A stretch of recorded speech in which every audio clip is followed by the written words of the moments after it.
Praise the lord. మరొక వాక్యంతో నేను ముందుకు వచ్చాను. నీ వాక్యము నా పాదములకు దీపము, నా త్రోవముకు వెలుగై ఉండును. ఈరోజు ఈ వాక్యం దేవుడు మనతో మాట్లాడాలనుకుంటున్నారు. ఉదాహరణకి మనం ఒక ట్రైన్ తీసుకుందామండి.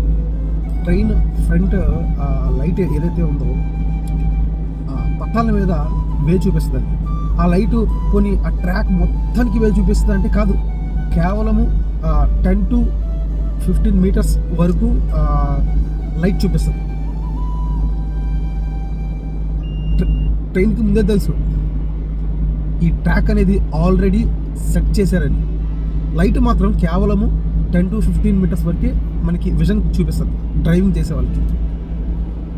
మన జీవితంలో కూడా ఈ వెలుగు అనే సాదృశ్యము దేవుని వాక్యం మనకి వే చూపిస్తుంది.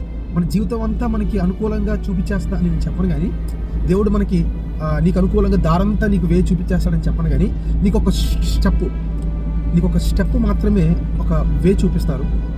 ఎందుకంటే ఆల్రెడీ ఆ వే నీ కొరకు ముందుగానే దేవుడు సెట్ చేశాడు.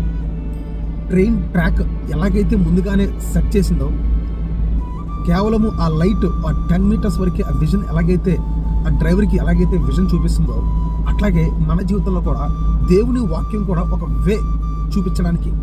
సో ఇది గుర్తుపెట్టుకోండి, దేవుడు ఆల్రెడీ మనకి ప్లాన్ అనేది సెట్ చేశారు. ట్రాక్ ఆల్రెడీ ఎలాగైతే సెట్ అయిందో మన జీవితంలో కూడా గాడ్స్ ప్లాన్ అలాగే సెట్ అయిందండి. God bless you. నేను ట్రావెల్ చేస్తున్నాను, నా ట్రావెల్ కోసం ప్రార్థన చేయండి. బాయ్. God bless you.